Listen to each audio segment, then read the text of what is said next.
What's up, guys? Back for another week of our amazing lifestyle newsletter.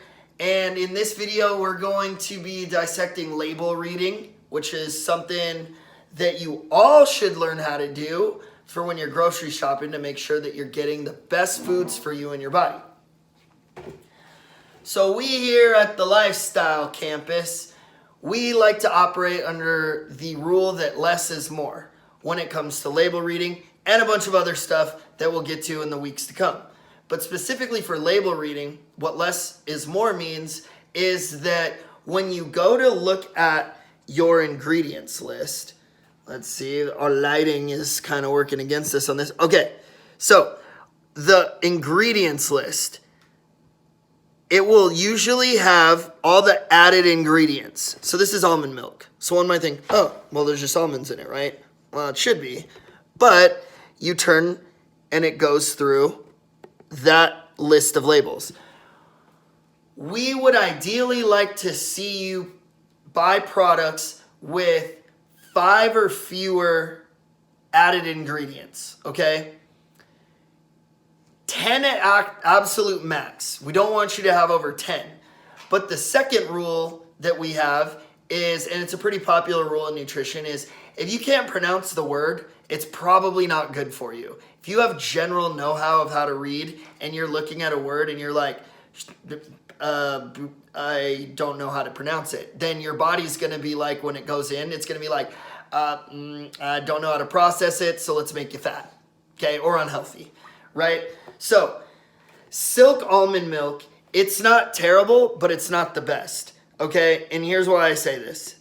Because it has almond milk with filtered water, vitamin and mineral blends, okay? So when they get into blends, it's like they'll go calcium, vitamin E, vitamin A, and all this stuff is in a blend, which you don't know exactly how much is in there. And, you know, if there's even vitamin A in it.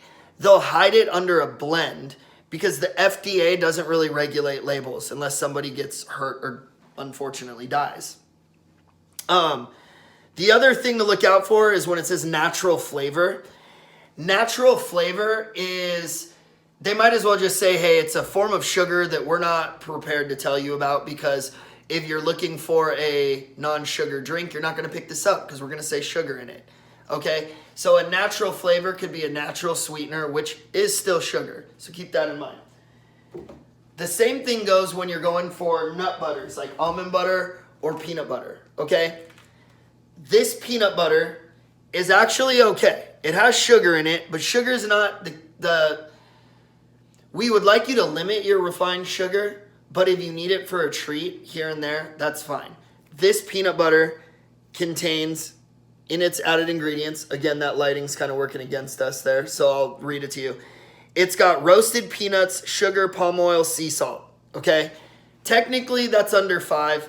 I don't like that it has palm oil and sugar in it together, because that's like two bad things, 2 wrongs don't make a right, you know what I'm saying?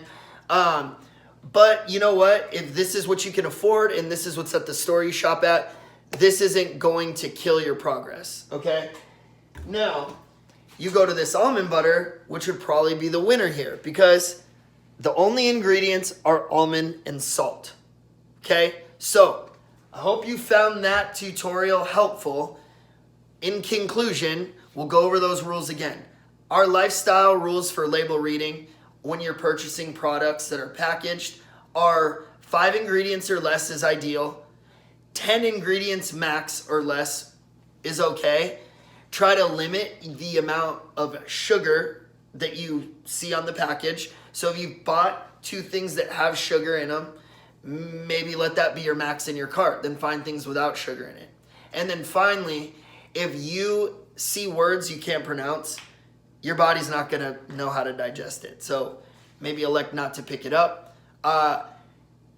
With that, I'll leave you with one more tip.